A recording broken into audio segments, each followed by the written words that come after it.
tenemos todo aquí en el Muy Buenos Días. Y ya está con nosotros el experto en emergencias, Michel Dalert. Michel, muy buenos días. Hola, muy buenos días. Sabemos, estamos acostumbrados a tener incendios forestales, pero la verdad es que lo que hemos visto estos últimos días en Santiago, lo que le pasó la semana pasada a Jan en Chicurito, sí. Uno ve el fuego cerca de la casa de uno. Entonces lo que preguntaba a la Domi, ¿qué precauciones hay cuando yo ya veo que hay humo cerca de mi casa? Tengo que cerrar las llaves de gas. ¿Por qué partimos? ¿Qué es lo más importante? A ver, yo creo que hay elementos bien importantes y creo que hay que contextualizar inicialmente que este es un tema que ya hace varios años que viene y tiene que ver, entre otras cosas, con el cambio climático.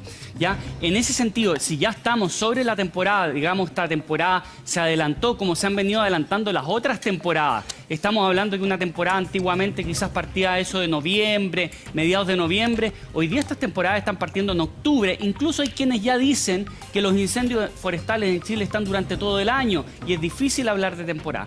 Por lo tanto, ya estamos sobre los incendios, por lo tanto, uno de los elementos es reducir la cantidad de combustible. Por lo tanto, por ejemplo, limpiar el entorno de la casa. Sacar basura, que es lo que, por ejemplo, cuando nos vamos al ámbito de Valparaíso, es limpiar las quebradas, ¿ya? Mayor cantidad de combustible, mayor cantidad de cosas que se pueden eventualmente quemar, ¿cierto? En segundo lugar, reducir el combustible que tiene que ver, por ejemplo, con el pastizal, que es el que prende más fácil y además tiene una propagación más rápida. Por lo tanto, ¿sabes que una de las cosas que se hace en el campo, incluso tengo entendido que se ha hecho en el Cerro Calán, es que muchas veces se incorporan animales? Por lo tanto, aquellos que viven en zonas relativamente rurales ponen animales que van comiéndose el pasto para reducir la cantidad. Hay un punto importante también. En Chile se ha usado mucho la quema de pastizales, que es como digamos, es rarísimo porque puede provocar un incendio, pero así se usaba. Sí, y la verdad es que ese es un tema peligroso y por eso cuando empiezan las condiciones, ¿cierto? Iván seguramente ya más de alguna vez lo habrá señalado, cuando vienen altas temperaturas se suspende el permiso de quema. Si en ciertas épocas se suspende precisamente por la propagación. Cuando se quema es como cuando uno, y hay viento sobre todo, es como cuando uno sopla una parrilla, ¿cierto? El carbón, salen esas chispas se llaman pavesas. Esas pavesas son capaces de volar kilómetros y son capaces de caer en otro lado y encender nuevamente. Y por lo tanto, muchas veces por eso empezamos con esta cosa como teoría del pirómano estilo Criminal Minds, donde pensamos, decimos, hay un incendio, pero partieron 3 focos más. Sí. Habitualmente esos 3 focos no tienen que ver con que alguien los encendió, sino que tiene que ver con la propagación producto de las pavesas. Michel, eso te iba a preguntar, ¿las pavesas pueden durar encendidas tanto rato? Como sí, claro. Es que de verdad uno no tiene conciencia para nada. Es capaz de volar kilómetros. Prendía. O sea, ni siquiera metros. Kilómetros. Mira, la pavesa es un material muy pequeño, incandescente, que además vuela a través de la columna de humo convectiva, ¿cierto? Que lo que hace es que esa columna de humo que nosotros vemos es de mucha temperatura y por lo tanto además se mantiene la temperatura. Al caer es capaz de encender nuevamente. Otro tema, esa columna además va precalentando el combustible. Por lo tanto, por eso que en cerros como los que estamos viendo ahora es tan complejo, porque ese humo que va subiendo, esos gases calientes, van además precalentando el combustible y hace más fácil la propagación. Y en ese sentido, cuando, por ejemplo, porque Santiago, la verdad es que ya no cabemos, la gente está viviendo cada vez más como, digamos, en la periferia, claro, donde muchas veces colindan con zonas que son o pastizales, qué sé yo. Uno puede tener un cortafuego natural en la casa de uno tiene que... ¿Qué puede hacer uno para prevenir una situación así? ¿Hay algo que se puede hacer o la verdad es que hay que...? No, la verdad es que sí. Y la verdad es que es una labor que se debe hacer y que tiene que ver con el concepto de reducción del combustible. Y por lo tanto, tengo basura, o tengo pastizal, o tengo arbolado, por ejemplo. Y te voy a poner un principio muy básico porque nos gusta tener pastizal, a veces tenemos el matorral y tenemos el arbolado. Hay un concepto en incendios forestales que se denomina la continuidad del combustible. Es decir, si tengo mucho pastizal, la continuidad va a ser más bien horizontal, porque va a estar uno al lado del otro. ¿Qué es lo que hago yo? Corto la continuidad del combustible, por lo tanto genero una franja sin combustible. Si tienes matorral, si tienes pastizal, si tienes arbolado, esa continuidad va a tender a ser, ¿cierto?, hacia arriba. Se va a prender el pasto, después va a prender el matorral y después va a saltar al árbol. Por lo tanto, siempre esa continuidad hay que quebrarla. Para el combate terrestre, lo que se hace es romper la continuidad del combustible, que es con herramientas se genera una franja. Claro. Y por lo tanto, el romper esa continuidad, esa franja es muy importante Pero también estamos hablando de terrenos así como de 500 metros, de una casa que tenga 500 metros de tierra y la casa esté construida ahí, al medio, por ejemplo. Si uno hace una franja, ¿eso te puede proteger? El tema es muy importante, lo que yo te señalaba, el tema de la característica del combustible. Si tienes un árbol, requieres una franja más amplia. Si tienes pastizal, requieres una franja más corta, ¿cierto? O sea, más angosta. Y por lo tanto, si tienes puro arbolado, probablemente estás hablando que un buen cortafuego va a ser prácticamente 2 a 3 veces la altura del arbolado. Por eso que en materia de combustible, cuando se combate pasto, se hace simplemente una franja muy cortita, que es lo que basta y sobra. Sí, Michelle, pasó en mi casa la semana pasada. Entró mucho humo, entonces quería saber si existe una posibilidad que entre menos humo, porque una semana después, cuando entro en mi casa hoy día, todavía tengo ese olor a humo. Entonces no sé si tengo que poner trapo bajo la puerta para que no entre el humo. Lo que sirve y lo que no sirve. Lo que sirve tiene que ver con que finalmente, el humo es una mezcla de gases, pero también de partículas. Cuando tú cierras las ventanas y las puertas, vas a evitar que entren principalmente las partículas. Los gases no. Por lo tanto, si una persona tiene en su familia adulto mayor con enfermedades respiratorias, niños con asma, guaguas, mujeres embarazadas, y hablemos de humo en general, no solamente de incendios forestales. Cualquier humo. El fin de semana tuvimos uno de Ñuñoa con una fábrica de plástico. Humo es tóxico y va a tener partículas y va a tener gas. El gas no lo vas a detener con la puerta ni la ventana, pero sí vas a detener las partículas. Por lo tanto, aquellos que están hoy día cerca de incendios forestales, lo ideal es disminuir el ingreso de las partículas, si es que efectivamente la cantidad de gases no es tanta. Eso implica que este tipo de incendio, una de las cosas que tiene es que, entre otras cosas, tiene gran capacidad de irritación de las vías respiratorias. Y por lo tanto, se facilita los ataques de asma, la dificultad respiratoria. El tema de los gases implica, entre otras cosas, además, muchas veces mayor palpitación, o sea, taquicardia, enfermos cardíacos. ¿Y la mascarilla no sirve? Ah, qué buen tema. La mascarilla, lo que hace... mascarilla N95. No cualquier mascarilla. Cuando vayan a comprar una mascarilla para su kit de emergencia, vean que esa mascarilla tenga un nombre. N95. ¿Cuál? M95. N de noviembre. 95. N de ñaña. Esa es una norma, esa es una certificación que te señala que tiene una capacidad de filtro de particulado, de partículas. Pero las mascarillas no filtran gas. Claro. Y el pañuelo húmedo, que uno lo ha escuchado, que un pañuelo húmedo nomás. Bajo la puerta.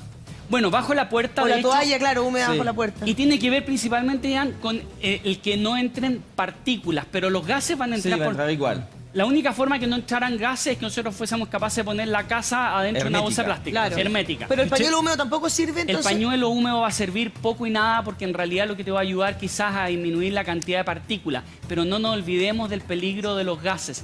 Un tema, nunca nos olvidemos que uno de los subproductos de un incendio es el monóxido de carbono. Y el monóxido de carbono y el HCN, que otro gas muy peligroso, no se perciben, no tienen olor, no tienen sabor, no tienen color.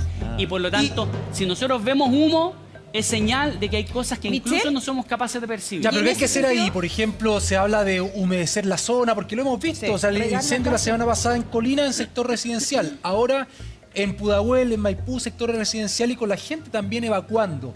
¿Pero qué debe hacer? Se habla de humedecer la casa, esas cosas. ¿Y en qué momento además evacuar? Hemos visto que se le echa agua al techo, por ejemplo. Sí. ¿Qué tanto puede servir? La verdad es que cuando son incendios grandes, bastante poco. Estos son incendios que son de muy altas temperaturas. Para que ustedes tengan una relación, es tal el nivel de temperatura de un incendio forestal que es capaz de doblar una torre de alta tensión. Claro. Por lo tanto, la radiación es muy alta. Por eso que los grandes incendios forestales requieren de gran capacidad de combate aéreo, sobre los 4.000 o ojalá los 6.000 litros. No, lamentablemente es un tema que a nosotros nos falta. Nuestra configuración de incendios forestales está diseñada principalmente para lo que eran antiguamente los incendios forestales, que se denominan normales para la jerga chilena, que son de menos de 200 hectáreas. Estamos hablando que el caso tuyo, por ejemplo, sí, de tu zona, estamos hablando de que probablemente llegaron a las 800 hectáreas, quizás más. En Tiltil están sobre las 1500. Los incendios grandes son un fenómeno que ha estado aumentando durante los últimos 20 años. Y lamentablemente nuestra capacidad de cambio hacia una configuración más agresiva no ha venido. Y en ese sentido nuestras capacidades de descarga son de 2000, no sé si vemos algún helicóptero por ahí, pero el Bambi, que es esa bolsita roja, tiene generalmente en Chile una capacidad de 2000 litros.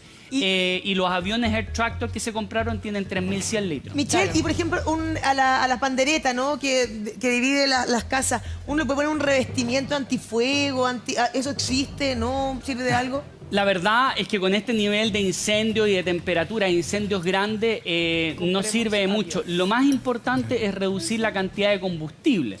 Y perdona, porque cada vez hay más casas que tienen o piscina, condominios que tienen piscina, o incluso la Pelo Pincho. ¿Sirve en un caso que está cerca que me tire al agua y me quede ahí? Bueno, eso sí. O sea, evidentemente si el incendio... Ha pasado en Australia, gente que sobrevivió porque se entró a la piscina o a algún lago que había cerca. Una fuente. Bueno, de hecho, las brigadas forestales en Estados Unidos, por norma, tienen unos refugios de emergencia que la llevan en su morral, en su bolsillo, y que en inglés se llaman fire shelters, ya que en el fondo lo sacan, es como una frazada, la estiran y es como un saco de dormir pero más abierto. La estiran, es de papel, es de un material plateado y se meten debajo, pasa la ola de fuego y finalmente eso ha permitido que con quemaduras y todo la persona se haya salvado. Michelle, hay un tema que es complicado, me da la impresión, con los incendios cuando están cerca de zonas habitadas, que es que la velocidad con la que se propaga el fuego, uno no siempre la dimensiona. Yo me acuerdo para el incendio en Valparaíso haber conversado con mucha gente que decía, de un momento a otro las llamas estaban en la casa sin que tuviéramos tiempo para realmente reaccionar y para salir con las cosas o con la gente, incluso con algunas personas. ¿En qué momento uno tiene que sentir que ya es un peligro inminente y que tiene que abandonar la casa? Porque cuando uno lo dicen evacúe, hay mucha gente que prefiere no evacuar porque le pueden robar, porque no quiere, no quiere dejar sus cosas sola, etcétera. ¿En qué momento uno tiene que decir, no, la verdad es que esto ya es inminente, el peligro que hay para mi integridad en el fondo? Hay que evacuar cuando la autoridad lo señala. ¿Ya? Y eso es la evacuación no es un tema que se piense ni se reflexiona, es un tema que simplemente se actúa. Ahora, ahí hay una demanda, obviamente, desde el punto de vista de la autoridad, que precisamente nuestras evacuaciones están siendo poco efectivas porque la gente tiene miedo a la protección de sus bienes y por lo tanto la autoridad, desde el punto de vista de seguridad pública, no solamente tiene que combatir el incendio, sino que también tiene que asegurarse de proteger los bienes de manera tal, no entre comillas solo por protegerse por los bienes, sino que en realidad el proteger los bienes está protegiendo a las personas porque va a facilitar y motivar la evacuación. Pero lo que tú señalas, efectivamente, los incendios son muy, muy rápidos, sobre todo en las condiciones que estamos hoy día. Y en aquellas zonas donde hay quebradas, porque hay otro tema importante, no intervengamos las quebradas. Las quebradas son verdaderas chimeneas. Desde el punto de vista de la evacuación de las aguas, muy buenas para lo que son cuando están con vegetación, sobre todo muy buenas para el invierno. Para el verano, cuando se incendian, son verdaderas chimeneas. Y tanto es así que en quebradas no se combate, porque finalmente se prende un lado de la quebrada y por radiación salta o por pavesa salta a la cara del frente y por lo tanto, por ejemplo, cuando se enciende una quebrada es línea de sacrificio. Y en ese aspecto hay leyes, hay alguna forma de prevenir. Estaba pensando, por ejemplo, los condominios hoy día, los edificios, la gente está viviendo mucho en condominios, tienen, por ejemplo, grifos al interior de los condominios. ¿Hay alguna ley que te exija ese tipo de cosas? Sí, la existencia de grifos sí. Ahora, yo creo que ahí hay un tema fundamental, lo que tiene que ver, sobre todo en condominio, la organización comunitaria. Por ejemplo, ese condominio puede estar rodeado de pastizales y por lo tanto muchas veces lo que hacemos es que decimos el Estado lo hará, pero la verdad es que lo que podemos hacer perfectamente es decir, bueno, lo hacemos nosotros, no tiene por qué hacerlo la municipalidad, sobre todo en lugares donde hay recursos, y por lo tanto vamos a hacer una reducción de combustible, vamos a cortar ese pastizal, vamos a establecer un mejor manejo, por ejemplo, de los matorrales. Te voy a poner un ejemplo. Idealmente, si tenemos pastizal, ojalá tengamos después árboles. Porque si tenemos pastizal, matorral, arbolado, obviamente la propagación va a ser más fácil. Va a ser más fácil que salte el fuego desde el pasto al matorral que del pasto a un arbolado que está bien mantenido y que es más difícil además que prenda. Es importante tener extintor en la casa, sirve... Y también cosas como lo que hablábamos siempre, ¿no? Porque yo sé que este es un incendio que viene de afuera, digamos, pero a veces uno ve que, digamos, la cosa media hechiza que uno arregla como el cable, no sé, de la electricidad, cosas así, que hay que tener bastante siempre, como mantenerlas bien. Bueno, un extintor a lo menos como el que tenemos en los vehículos es absolutamente fundamental, pero no solamente hay que tener el extintor, hay que saber usarlo. Exacto. ¿Ya? Y ese es un tema muy importante. Y que hay que cambiarlo, creo, ¿no? Porque a veces uno lo tiene como 10 años y después cuando lo queréis usar no va a servir. Así es, y por lo tanto hay que ver las fechas de vencimiento o cuando, ¿cierto?, tienen ese como relojito que va marcando que hay que recargarlo y recargarlo en un lugar autorizado de manera tal que te lo recarguen con polvo químico seco y no con talco. Exactamente, tenemos que diferenciar qué tipo de elementos utilizamos en el extintor, porque puede ser un incendio que comienza con electricidad, tú no lo puedes tirar agua. Exactamente. Oye, y ahora para Navidad hay mucha gente que por el tema del arbolito de Navidad se provocan muchos incendios porque con una zapatilla enchufan, pero un montón de luces y de cuestiones y de pascueros y finalmente eso prende. Y la zapatilla es una conexión que es temporal, que no es permanente. Cualquier conexión permanente tiene que ir a la pared y no a la zapatilla. O lo dejan durante toda la noche, además. Por ejemplo, por lo tanto ya pasa a ser prácticamente temporal. Por lo tanto, ahí lo que uno tiene que hacer es conectarlo a la... Perdón, voy un poco a lo que señalabas tú, tu expresión en el fondo. Incluso temas como microondas, como hervidores... A la pared. Directamente. Nunca a la Y en el caso de los artefactos de Navidad también tienen que ser productos certificados, porque pasa eso es muy mucho que no importante, son claro. certificados y obviamente el riesgo ahí de incendio es Y para grande. eso buscar el sello de la SEC. Sí, Y tú decías, el otro día, me acuerdo que decías que las cosas que tienen cable corto tienen que ir como que son más potentes. O sea, el hervidor, la tostadora, a veces el microondas, que por eso tienen el cable gigante. El No, y la plancha. Cable cortito, plancha. hay que respetarlo. No alargarlo en el fondo. Y lo otro es que tiene que ver con que los cables, por ejemplo, nunca tienen que estar cubiertos. La típica que, no, me da ponlo debajo de la alfombra. No, el cable siempre tiene que estar al aire, abierto, porque en el fondo la electricidad genera calor y, entre otras cosas, tiene que estar ventilado. ¿Es más peligrosa la electricidad o el gas, concretamente? Todo depende de cómo lo maneje. El problema del gas es que muchas veces yo te diría que tenemos menos conciencia del peligro del gas porque convivimos permanentemente, ¿ya?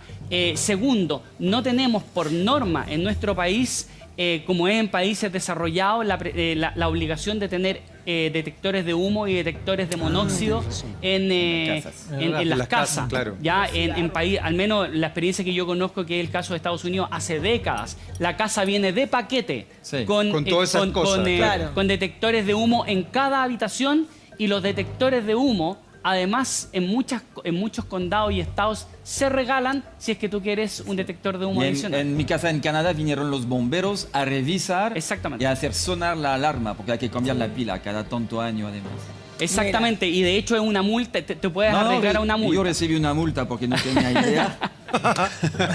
Y Fuiste víctima de aquello. ¿Cómo cambiarlas? Michel Delert, experto en emergencias, por favor, un aplauso, muchísimas gracias. Tremendo, muchas gracias. Muy buenos días.